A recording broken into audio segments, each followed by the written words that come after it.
에베소서를 통해서 특별히 우리들에게 부르심과 택하심에 관련된 이야기를 참 많이 들려주고 있습니다. 하나님께서 우리를 선택하셨습니다. 하나님께서 우리를 부르셨습니다. 어떻게 알 수 있습니까? 여러분 선택받았으면 어떻게 알 수 있어요? 하나님께서 여러분을 부르셨습니다. 어떻게 알 수 있습니까? 여러분들이 구원받았습니다. 다르게 말한다면 여러분 구원받았습니다. 어떻게 알 수 있습니까? 여러분 중생함을 얻었고요. 여러분들이 거듭났으며 여러분들이 첫째 부활에 들어왔습니다. 어떻게 알 수 있습니까? 라고 하는 사실을 오늘 우리 성경은 우리들에게 이야기를 하고 있는 것을 볼 수 있는 것입니다. 저와 여러분들이 하나님의 백성으로 부르심을 받았다. 하나님의 택한 백성으로서 우리가 하나님 앞에 나아왔다라고 하는 것은 삶을 보며 안다라는 것이지요.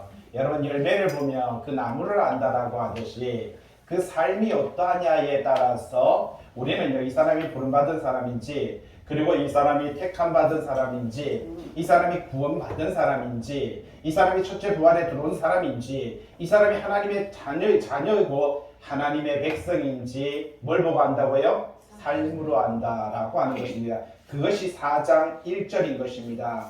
주 안에서 갇힌 내가 너희를 권하니 너희가 부르심을 받은 일에 합당하게 행하라 라고 이렇게 말합니다. 우리가 구원받았기 때문에, 우리가 부르심을 받았기 때문에, 우리가 택함을 받았어. 하나님의 백성, 하나님의 자녀, 하나님의 나라가 되었기 때문에 우리가 어떻게 합당한 삶을 살아가야 된다라고 하는 것입니다. 그래서 이 에베소서 4장은요, 우리가 부르심을 받은 자, 구원받은 자, 거듭난 자, 중생함을 얻은 자, 첫째 부활에 들어온 자, 하나님의 백성으로서 삶을 사는 것이 무엇인가 라고 하는 것과, 그러면 부르심을 받지 않은 자의 삶은 무엇인가 라고 하는 이 두 가지 삶을 4장은 이야기해주고 있는 것을 볼 수 있는 것이지요. 그러면 내가 부르심을 받았어요. 그러면 삶을, 합당한 삶을 어떻게 살아야 되냐? 2절에 있죠. 한번 읽어볼까요? 모든 겸손과 온유로 하고 오래 참음으로 사랑 가운데서 서로 용납하고. 간단합니다. 첫 번째 뭐 하라고요? 첫째는 겸손하고, 두 번째 뭐 하라고요? 온유하고, 그리고요 오래 참고, 그 다음에요 사랑 가운데서 서로 뭐 하라고요? 용납하고, 용서하면서 그렇게 사는 것. 이게 부르심을 받은 자, 이게 바로 택함을 받은 자. 여러분 이것이 구원함을 받고 중생함을 얻어 거듭나서 첫째 부활에 들어와 하나님의 백성 된 자가 살아야 되는 삶의 모습을 가리켜서 겸손과 온유와 오래 참음과 바로 사랑이라고 그렇게 말을 하고 있는 것을 볼 수가 있는 것이지요. 그러면서 에베소 4장은요, 성령도 한 분이시고 하나님도 한 분이시며 예수 그리스도도 한 분이시고 우리가 그분 안에서 받은 세례도 하나이고, 여러분 성도도요 하나인데, 그런데 이 한 몸 안에는 각 지체가 있다라고 하는 것을 우리들에게 들려주고 있는 것을 볼 수가 있는 것입니다. 하나님께서는 우리 각각 하나님의 선물, 은혜로 말미암아 우리에게 선물을 주셨고, 그로 말미암아 우리는요 각 지체로서 삶을 살아가는 삶의 내용들이 다르다라고 하는 것을 우리들에게 들려줍니다. 그것이 바로 4장 11절의 내용이고, 어떤 사람은 사도로, 그리고 어떤 사람은요 선지자로. 여러분 사도와 선지자는 교회를 설립하기 위해서 교회를 터를 닦았던 그러한 사람들이고요, 오늘날은 이 사도와 선지자는 바로 성경 속에서, 아니 역사 속에서 드러나지는 않습니다. 그 후에 하나님께서 어떤 사람은 복음 전하는 자, 그렇습니다. 여러분 저와 여러분들은 다 복음 전하는 자인 것입니다. 여러분 저와 여러분들이 다 복음 전하는 자예요. 여러분도 복음을 전해야 됩니다. 어떤 복음을 전해야 됩니까? 4장 2절이잖아요. 어떤 건 뭐라고요? 겸손과 온유와 오래 참음과 사랑 가운데서 서로 용납하는 이것이 뭐라고요? 이게 복음인 것입니다. 저와 여러분들이 전달하고 저와 여러분들이 행하며 저와 여러분들이 삶을 살아야 되는 하나님의 자녀, 하나님의 나라, 하나님의 기업, 하나님의 백성, 구원함을 받고 중생함을 얻어 거듭나 첫째 부활에 들어온 하나님의 사람들이 행해야 되는 것이 바로 이 믿음과 겸손과 온유와 오래 참음과 사랑 가운데서 서로 용납하는 것이다. 이게 바로 복음 전하는, 여러분 복된 소식을 전하는 사람들의 삶의 모습이 이와 같다라고 그렇게 말을 하고 있습니다. 그러면서 오늘날 바로 이 목사와 교사, 목사는 교사인 것입니다. 바로 이 목사와 교사에 대해서 이야기하면서 오늘날 이들을 통해서 하나님의 일, 그러니까 교인들에게, 성도들에게 이 말씀을 전달하는 그 사역을 하고 있다라고 하는 것을 우리들에게 들려주고 있는 것을 볼 수가 있는 것이지요. 그래서 여러분 39페이지 12절을 보니까 왜 하나님께서 이렇게 사도, 선지자, 복음 전하는 자, 목사와 교사 이렇게 각각 사역을 하게 하셨느냐. 그것은 12절 어떻게 한다고요? 성도를 온전하게 한다 라고 이렇게 말을 하고 있는 것을 볼 수가 있는 것이지요. 여러분 성도의 온전함은 삶입니다. 좀 전에 말했듯이 우리가 겸손과 온유와 오래 참음과 사랑 가운데서 이렇게 삶을 살아가게 하는 것이 바로 성도를 온전하게 하는 것이고요. 두 번째는 봉사의 일을 하게 하는 것이다라고 그렇게 말을 하고 있는 것입니다. 여러분 교회의 구성원들이 교회 안에서 또 여러분의 삶의 모든 현장 속에서 여러분이 만나는 여러분 그러한 사람들과의 관계 속에서 어떤 삶을 살아가야 되는가라고 하는 것을 우리들에게 들려주고 있는 것을 볼 수가 있는 것이지요. 여러분 마태복음 7장 24절 성경에 있으면 찾아보시고요. 마태복음 7장 24절에 뭐라고 말합니까? 누구든지라고 이렇게 말합니다. 마태복음 7장 24절에 누구든지 나의 이 말을 듣고 행하는 자. 여러분 예수 그리스도의 그 복음의 말씀을 듣고 행하는 자는 그 집을 반석 위에 라고 이렇게 말하죠. 반석이 뭡니까? 말씀입니다. 이 말씀 위에 세운 자 같으니 라고 이렇게 말을 하고 있습니다. 그러면서 그 사람이 바로 어떤 사람이다? 지혜로운 사람이다 이렇게 말하죠. 비가 내립니다. 창수가 옵니다. 바람이 붑니다. 그러나 그는요 무너지지 않는다라고 그렇게 말을 하고 있습니다. 여러분 하나님의 말씀을 듣고 그 말씀을 지켜 행하는 것이 성도의 삶인 것이고요. 그 삶이 곧 그는요 아름다운 집을 세우는 그 삶의 모습이다라고 그렇게 말하죠. 그러나 마태복음 7장 26절에 뭐라고 말합니까? 나의 이 말을 듣고 행하지 아니하는 자. 여러분 들을 수 있습니다. 충분히 교회 나올 수 있어요. 여러분 충분히 내가 구원받았다라고 말할 수 있습니다. 여러분 충분히 이곳에 와서 나도 교회 다녀요. 나도 교회 출석해요. 나도 어떤 큰 교회 다녀요. 나는 이 교회 다닙니다. 나는 저 교회 다닙니다. 라고 하고 예배 시간에 동참하고 참석하고요. 찬양도 부를 수 있고 말씀을 들을 수 있습니다. 그런데 그 다음 단어가 문제죠. 행하지 아니하는 자입니다. 여러분 들을 수는 있습니다. 다 귀가 있다 보니까 충분히 말씀을 들을 수는 있지만 그러나 듣고 행하지 아니하는 자는 뭐라고요? 그 집을 모래 위에 지은 어리석은 사람 같으니 라고 이렇게 말합니다. 여러분 자 한번 보세요. 고개 한번 들어보세요. 딱 깨놓고 이야기할게요. 집을 반석 위에 짓습니까? 모래 위에 짓습니까? 바보십니까? 반석 위에 집을 못 짓습니다. 여러분 보통 집은요 보통 흙 위에 짓습니다. 안 그렇습니까?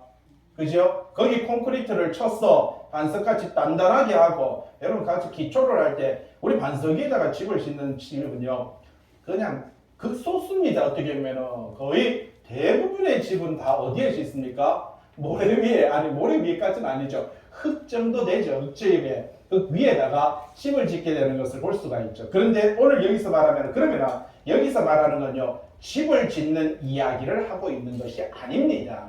여기서 말해주고 있는 반석이라고 하는 것은 말씀을 가리켜서 말을 하고요. 여러분 우리가 집 너희는 하나님의 거룩한 성전이라고 이렇게 말을 하고 있습니다. 마찬가지로 고린도전서 5장을 통해서 너희는 하나님의 밭이며 너희가 하나님의 집인 것을 알지 못하느냐라고 말을 해주고 있는 것입니다. 여러분 저와 여러분들은 하나님의 밭이다. 하나님의 집이다라고 이렇게 말을 하죠. 밭에도 종류가 네 가지가 있다라는 걸 잘 알죠. 옥토밭도 있고요. 뭐 가시밭도 있고 돌짝밭도 있다. 그죠? 우리는 길가밭도 있다라고 하는 것을 여러분 말씀은 똑같은 씨는 똑같은 씨가 떨어졌음에도 불구하고 그 네 가지의 밭 중에서 좋은 밭만이 말씀이 그것이 자랍니다. 30배 그리고요 60배 그리고요 100배. 그런데 참 재미난 것이 그렇습니다. 네 군데 떨어졌는데 거기서 30%는요 버려집니다. 안 그렇습니까? 네 군데, 세 군데 거는 버려지는데 한 군데서의 수확이 나머지 세 군데서 소멸되는 것보다 더 많은 30배 그리고요 60배 그리고요 100배라고 하는 이 결실이 맺어진다라는 사실입니다.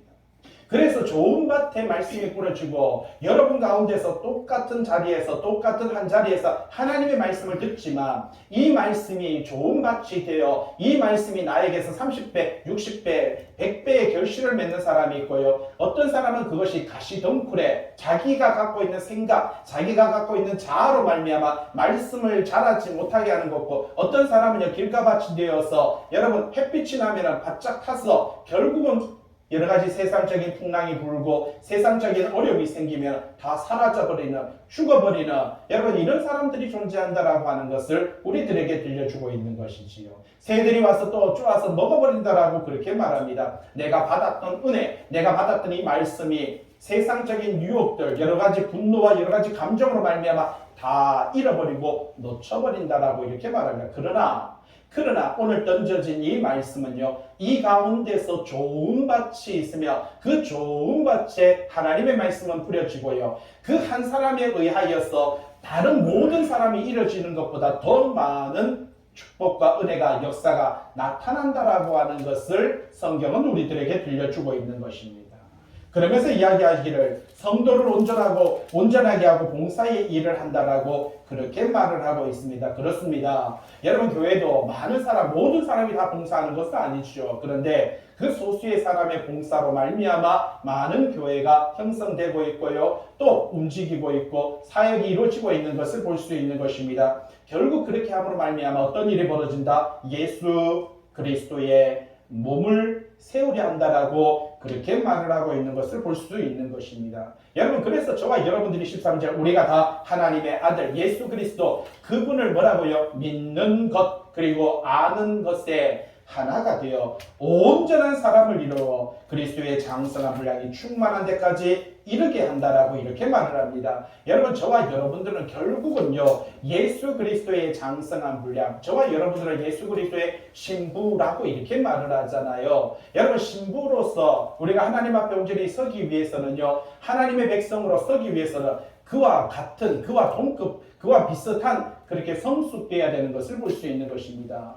오늘 아침에 오랜만에 2006년도, 2007년도, 2008년도에 옛날에 있었던 사진을 좀 봤습니다. 여러분 2006년도, 2007년도, 2008년도 그런데 예진이, 예은이, 우리 은경이, 그리고 희수, 희수 그때 사진 보니까 지금같이 이렇게 핸섬한 모습이 아니라 어동통통한데 보면서 말입니다. 얘가 희수였나? 라고 할 정도로 얼굴 보면서 완전히 바뀐 것 같아요. 옛날에 그 모습들이 보면은 막 너무너무, 그런데 여러분 어린아이들을 데리고 결혼할 수는 없는 거죠. 마찬가지로 오늘 저와 여러분도 마찬가지입니다. 신앙의 성숙도라는 것이 필요한 것입니다. 내가 예수 그리스도의 신부가 되려면 어떻습니까? 성장해야 된다라는 사실이죠. 그래서 어린아이가 되면 안 돼요. 여러분 다시 돌아가면 안 됩니다. 귀엽긴 귀엽지만 여러분 그때 사진 보면요, 지금에 비하면 막 얼마나 귀여운지 몰라요. 예? 그런데 예은이 이렇게 게임을 하다가 이렇게 있는 모습 보니까 얼마나 귀여운지 멀뚱 서 있는 그런 모습도 귀엽고, 전부 다 그 사진을 보니까 옛 추억들이 서로 생각이 나더라고요. 예? 그러나 중요한 거는요, 그때로 돌아갈 수도 있는 것은 아닙니다. 우리는 항상 뭐라고요? 성장되고 성숙되어야 된다라고 이렇게 말을 합니다. 돌아가는 삶이 뭡니까? 14절 넘겨보세요. 40페이지 있습니다. 이는 우리가 이제부터, 여러분 말씀 이렇게 돌아가면 안 돼요. 이제부터는요 빽하면 안 된다는 사실입니다. 어린아이가 되지 아니해야 된다는 겁니다. 여러분 한때 그때 어린아이 때가 있어요. 여러분 한때는 내가 신앙과 믿음이 어떻게 보면 초신자일 때가 있습니다. 어린아이같이 투정을 부리고요, 어린아이같이 요구하고 어린아이같이 달라고만 할 때가 있었습니다. 지금도 달라고 했습니다. 다 컸는데도 아직도 달라고 합니다. 예? 항상 우리가 어린아이는요 모든 것을 요구하고 부족함이 있으면 달라고 하는 것을 볼 수 있는 것이죠. 그런데 어린아이가 되지 말아야 된다는 것입니다. 어린아이가 되지 않기 위해서는 가장 중요한 게 뭡니까? 사람의 속임수. 여러분 사람의 속임수입니다. 여러분 이 세상의 모든 것들, 그 뒤에 보면 간사한 유혹에 빠져 온갖 교훈에 풍조에 밀려 이렇게 말을 하죠. 여러분 세상 속에요 사람의 속임수입니다. 이 세상 속에는요, 온전히 이 세상의 문화, 이 세상 사람들의 문화가 있고요. 오늘 성도들이 쫓아가야 되는 말씀의 기준이 있습니다. 그런데 오늘 세상은요, 온통 미디어를 통해서 이 세상의 것들이 옳은 것이다, 이 세상의 것이 맞는 것이다, 그리고 다 그렇게 하는 것이 아니냐라고 이렇게 말을 하고 있는 것을 볼 수 있는 것이지요. 여러분, 에베소서 2장 2절에 뭐라고 말합니까? 그때 너희는, 여러분 그때 어린아이일 때, 아니 성숙되지 못하니 그보다 태어나지 않았을 그때, 하나님의 나라 하나님의 백성 자녀로서 나타나지 못했을 그때 너희는 어떻게 해요? 이 세상 풍조를 따랐다라고 이렇게 말하죠. 세상 풍조라는 게 뭡니까? 세상의 기준입니다. 세상적인 기준을 따라갔다라는 거예요. 세상적인 가치를 따라갔다라고 그렇게 말을 합니다. 그리고 공중권세 잡은 자, 여러분 그 유혹에 따라갔다라고 이렇게 말을 합니다. 오늘 저와 여러분들도, 여러분 지금 보면은 요즘 젊은 친구들 어떻습니까? 가장 하고 싶은 게 뭐예요? 가장 하고 싶은 건 뭐예요? 돈. 예. 오로지 돈을 벌어야 된다라고 하는 생각이 머릿속에 가득 차 있을 때입니다. 여러분 20대는요, 꿈도 많고 비전도 많죠. 하고 싶은 것도 많습니다. 그런데 열심히 내가 돈을 벌어야 된다. 왜 돈을 벌어야 된다? 돈을 벌어야 결혼할 수 있습니다. 그런데 보니까요, 20대가 지나서 30대가 됐는데 돈을 아직도 못 벌었어요. 그러니까 요즘 보면 30대가 됐는데 결혼을 안 해요. 옛날에는 보통 보면 20대 결혼했고요. 아니, 그보다 더 전 어른들은 어떻습니까? 16살, 17살, 18살 이럴 때 결혼을 했어요. 성경적으로 보면 성인은 12살부터 16살, 12살부터 성인입니다. 성경에 보면 이브리인들은요. 그래서 하나님은 성경의 창세기를 통해서 인간에게 뭐라고 하셨습니까? 생육하고 번성하라, 땅에 충만하라 라고 이렇게 말씀하셨습니다. 이것이 어떻게 보면 성경적인 가장 첫 번째 기준인 것을 볼 수가 있다는 것입니다. 그런데 오늘 이 세상적인 기준, 여러분 세상적인 가치는 그렇지 않다. 예? 돈을 벌어야지, 있어야 결혼하지, 그래야 먹고 살지, 그래야 우리가 누리고 살지라고 이렇게 말을 하고 있습니다. 여러분 이러한 세상 풍조를 따르지 말아라라고 이렇게 말하죠. 로마서 12장 2절에 뭐라고 말합니까? 이 세대, 여러분 이 세상을 본받지 말고 오직 마음을 새롭게 하고 하나님의 선하시고 기뻐하고 온전하신 뜻, 여러분 하나님의 뜻이 무엇인가라고 하는 것을 여러분들은 분별하십시오 라고 이렇게 말을 하고 있는 것을 볼 수가 있는 것이죠. 여러분 그러면 하나님의 뜻은 뭡니까? 그럼 하나님께서 우리에게 원하시는 게 뭡니까? 여러분 야고보서 1장 27절에 있습니다. 성경에 있으면 배워보세요. 야고보서 1장 27절에 뭐라고 말을 합니까? 하나님 앞에서 정결하고 더러움이 없는 경건. 여러분 하나님 앞에서 그 경건한 삶은 뭐냐? 하나님께서 원하는 사람이 뭐냐? 거기 나와 있습니다. 야고보서 1장 27절에 고아와 과부를 돌아보며 자기를 지켜 세속에 물들지 아니하는 것이다.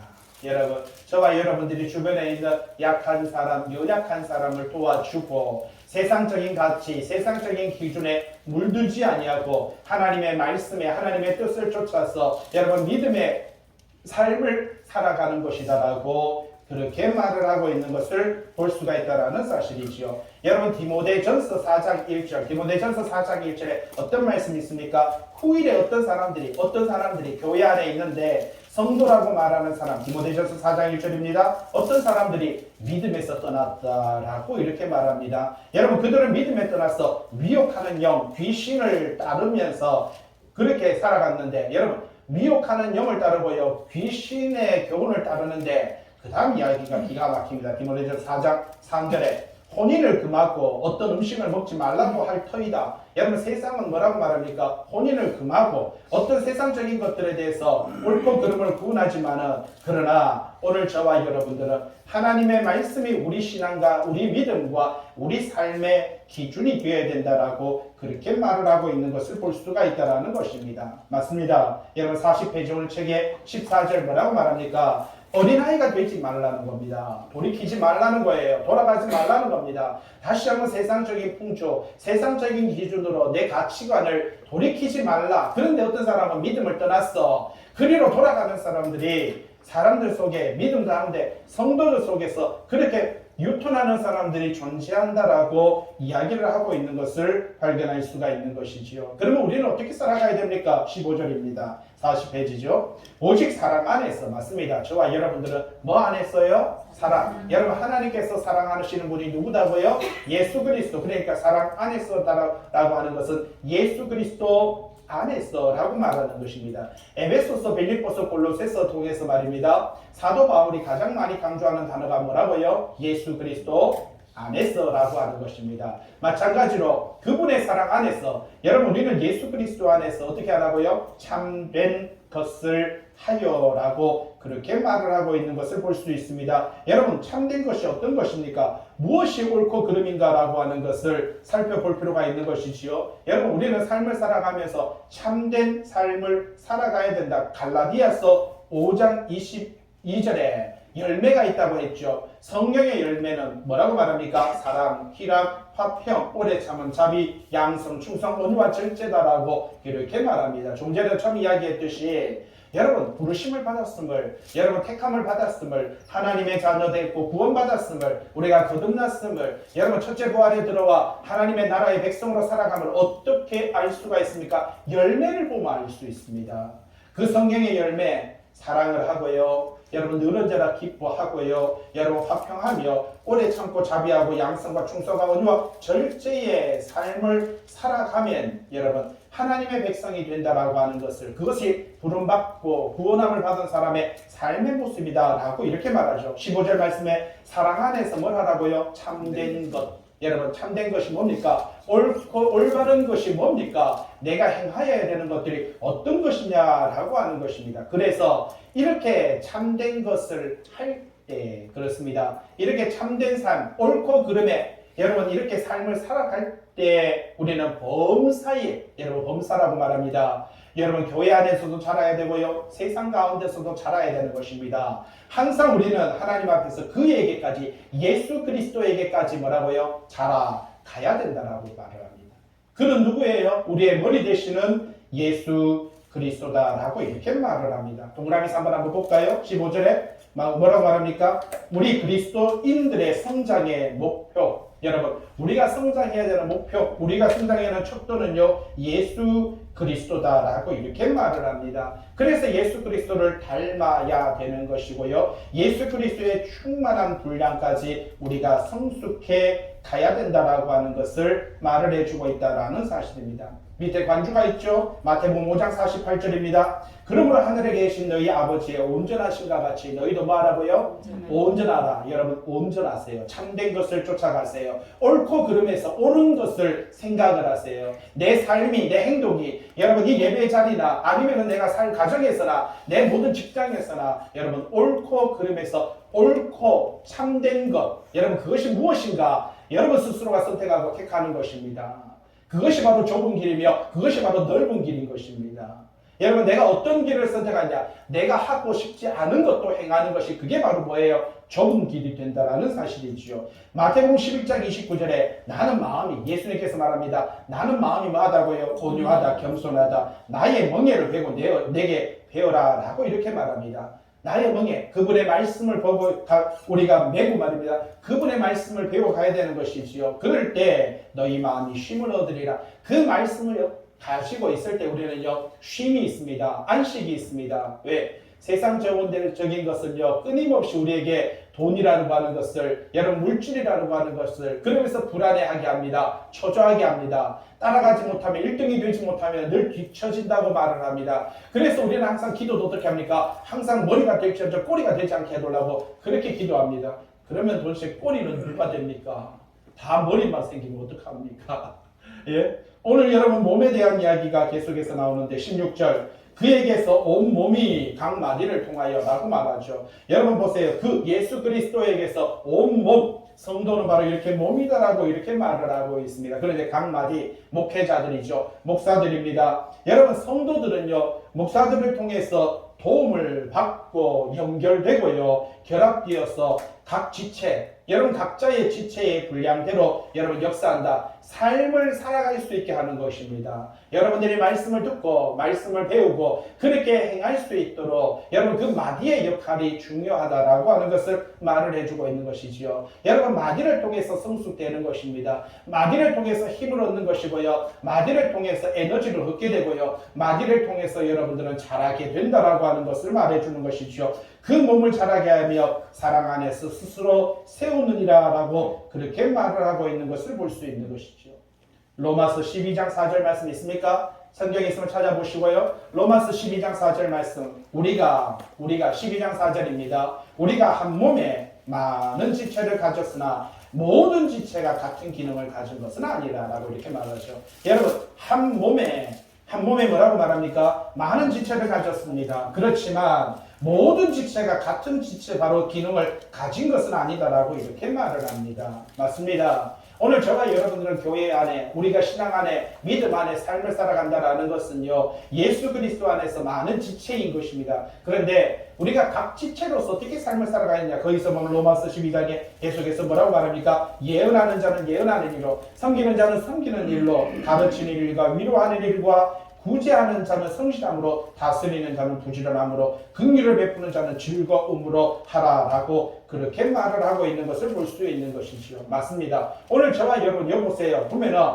저와 여러분 이 말씀 로마서를 통해서 한 몸에 많은 지체가 어떻게 살아야 된다. 세상 속에서 어떤 삶을 살아가야 되는가라고 하는 것을 아주 우리에게 구체적으로 부지런하게 해라. 긍휼을 베풀려라. 즐겁게 살아라. 성실하게 살아라라고 서로 그렇게 말을 하고 있는 것을 볼 수 있는 것이지요.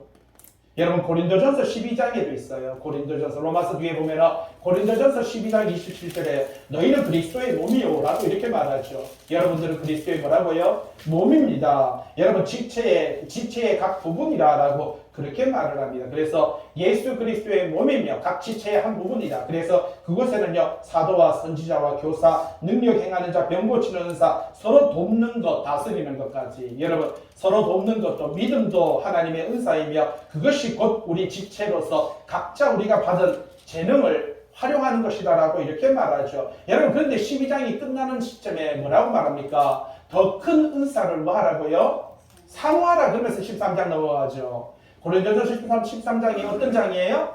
사랑장입니다. 우리가 여러분 12장에서 은사에 대한 이야기, 여러분 지체에 대한 이야기, 여러분 각자 재능에 대한 이야기를 들려준 다음에 그것보다 더 큰 은사를 어떻게 하라고요? 사모하라 라고 그렇게 말을 하고 있는 것을 볼 수가 있는 것입니다. 그래서 거기서 사랑은 뭐라고요? 온유하며 오래 참고부터 시작해서 사랑에 관련된 이야기를 쫙 해서 들려가는 겁니다. 그래서 요한일서 4장에는요 사랑은 곧 누구라고요? 하나님이시라. 우리가 하나님을 사랑한 것이 아니라 하나님이 우리를 사랑하셨다라고 하는 것을, 그분이 곧 하나님이 곧 사랑이시다라고 하는 것을 우리들에게 들려주고 있는 것을 볼 수가 있다라고 하는 사실입니다. 이 모든 사건들은요 여러분 인간적인 방법으로 되는 것이 아닙니다. 성령의 역사 41페이지 있습니다. 41페이지 보면은 여러분 성도를 서로 연합되게 하고요. 성도를 하나 되게 하고 성도를 하나님의 백성으로 삶을 살아갈 수 있게 하는 것이 누구의 역사다? 성령의 역사입니다. 동그라미 이번에 보세요. 여러분 도움을 받는다. 맞습니다. 여러분 첫째는요. 여러분들은 목회자의 도움으로 말미암아 말씀을 깨닫게 됩니다. 근데 그것을 가르쳐주고 생각나게 하시고 깨닫게 하시는 분이 누구라고요? 성령님인 것입니다. 여러분 스스로 되는 것이 결코 아닌 거예요. 그런데 오늘날 우리가 한국교회가 지난 70년대, 80년대 부흥회를 통해서 성령의 역사를 자꾸 성령의 충만함이라고 하는 단어로 채우다 보니까 왠지 성령이 오시면은요 그냥 떨림이 있고 불이 오는 것 같고요. 왠지 뭔가 충만해야 된다라는 이 생각 속에 사로잡힐 때가 참 많습니다. 근데 성경은 그렇게 말하지 않거든요. 한번 찾아볼게요. 성경 한번 펴보세요. 이건 좀 성령의 역사가 어떻게 오는가 하는 것을 빨리 찾아볼게요. 출애굽기 35장 31절 빨리 찾아보세요. 성령의 역사가 이렇게 나타납니다. 성령이 우리에게 오시며 성령이 우리에게 충만하며 성령의 역사하심은요 어떤 모습으로 나타나요? 출애굽기 35장 31절 한번 같이 읽어볼까요? 시작. 하나님의 영을 부살렐에게 충만하게 하여. 여러분 부살렐이 어떤 사람입니까? 잘 보세요. 여기 한번 보세요. 모세가 시내산에 올라갔어요. 하나님부터 계시를 받고요. 성전을 지으라고 하는 말을 들었어요. 그런데 하나님께서는 너는 부살렐을 불러서 그에게 성령을 충만하게 하여. 자, 그렇습니다. 하나님으로부터 계시를 받고 모세를 통해서 시내산에서 말입니다. 성전을 세워야 되는 이 계시를 누가 받았다고요? 모세가 받았어요. 그런데 모세가 받은 이 계시를 부살렐이라고 하는, 말하자면 너는 이제 김성우라는 사람을 불러. 그런데 김성우 사람을 불렀더니 그때 성령이 그에게 임하였다라는 사실입니다. 잘 보세요. 그게 이 내용입니다. 35장 31절. 하나님의 영을 누구에게? 부살렐에게 충만하게 하여. 아니, 모세가 어떻게 하나님의 영을 충만하게 합니까? 바로 네가 부살렐을 부를 때, 네가 김성우를 부를 때 그때 어떤 일이 벌어진다? 그에게 성령님께서 임하신다라고 하는 것을 말해주는 것입니다. 그러므로 통해서 벌어지는 사건이 있습니다. 그가 성령을 받았어요. 성령을 충만함을 받았어요. 그래서 나타나는 역사가 뭡니까? 지혜와 총명과 지식으로 여러 가지 일을, 여러분, 그래서 그 부살렐이 성령의 충만을 받아서 뭐 했어요? 성막 지었어요. 지혜와 총명과 지식으로 성막을 만들었다니까요. 여러분 손이 떨리고 벌쩍벌쩍 뛰면서 뭐 그렇게 있잖아요. 라라다다다다 하는 게 아니라 여기서 말해주는 것은요. 성령의 역사함으로 어떤 일이 벌어집니까? 여러분 지혜, 그 다음에요 총명, 지식으로, 그 다음에요 여러 가지 일을 하는 것입니다. 여러분들이 믿음의 삶을 살게 하시는 분이 누구라고요? 여러분에게 여러 가지 일을 시키고 하게 하시는 분이 누구라고요? 이 모든 분이 바로 성령이다라는 사실을 여러분 잊지 마시기 바랍니다. 왠지 성령 충만하면 그냥 내 안에서 뭔가 뜨거워야 되고 내가 뭔가 막 이렇게 흥분되고요. 내가 뭔가가 앞장서야 되고 내가 뭔가가 할 것 같은 이 불길한 예감 속에 빠지는 게 성령이 아니고, 성령은요 출애굽기, 창세기 출애굽이잖아요. 성령의 역사, 이 성령으로 말미암아 부살렐이 뭘 받습니까? 지혜를 받아요. 총명해져요. 지식으로 말미암아 그가 여러 가지 성막을 세우는 그 일을 하게 되는 것을 볼 수가 있다는 사실이죠. 출애굽기, 레위기, 민수기 보세요. 여러분 출애굽기, 레위기, 민수기죠. 민수기 한번 보세요. 27장 18절입니다.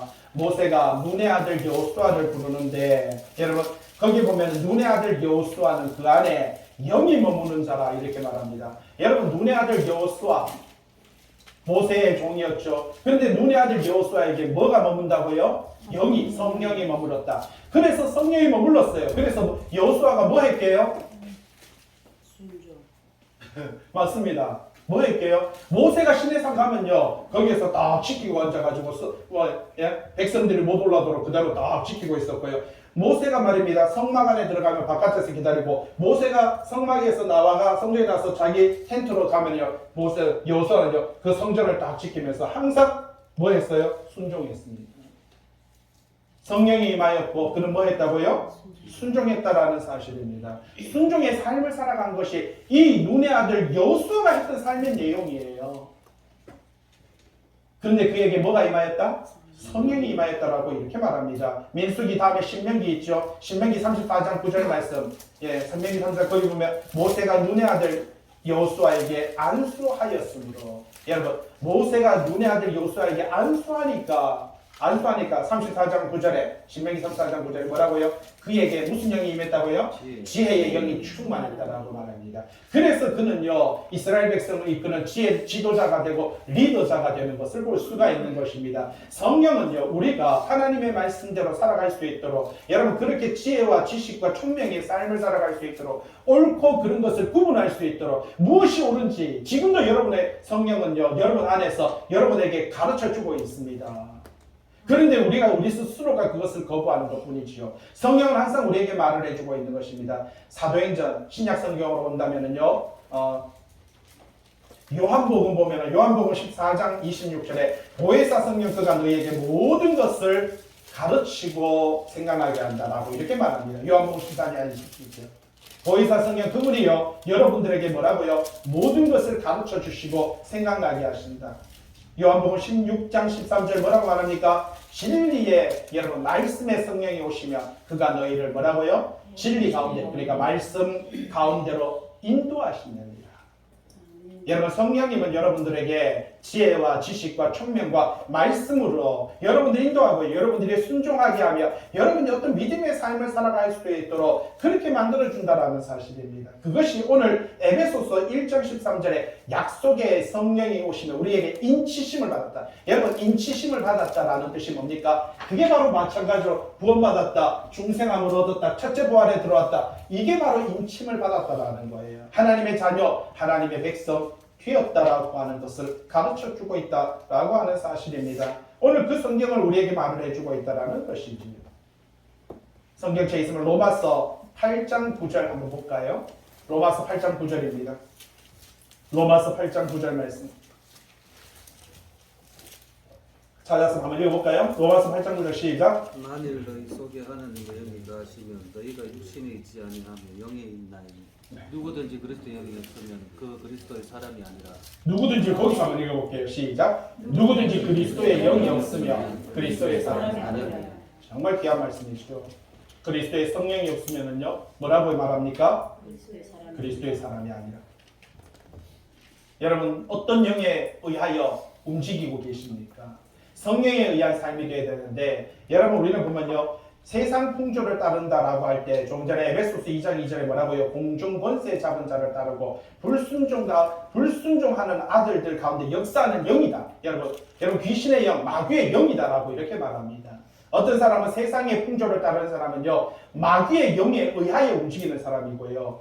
여러분 말씀의 지혜를 가지고 온유와 겸손과 여러분 사랑과 너는 조각목으로 띠를 만들라라고 이렇게 말합니다. 여러분 좀 전에 붓살렐에게 성령이 임하여서 그에게 성전을 짓게 하는데 성막을 텐트를 짓게 하는데 마지막으로 했는 게 뭐냐면 그 조각목 아카시아 나무를 가지고요 띠를 만들어서 성막을 바로 띠를 두르는 것을 볼 수가 있습니다. 마찬가지로 여러분 오늘 저와 여러분들은요 하나님의 백성으로서 믿음의 삶을 살아간다고 했을 때 여러분 사랑으로 하나가 되어야 되는 것이고요. 여러분 이 사랑의 띠로 우리는 묶어져야 된다는 사실입니다. 마찬가지로 오늘 뭐라고 말합니까? 에베소서 4장 3절 말씀 한번 앞에 뭐라고 말합니까? 에베소서 4장 3절에 성령이 하나 되게 하신 것을 힘써 지키라. 여러분 평안에 매는 줄 이렇게 말하죠. 성령이 하나 되게 하신다라고 이렇게 말을 하고 있습니다.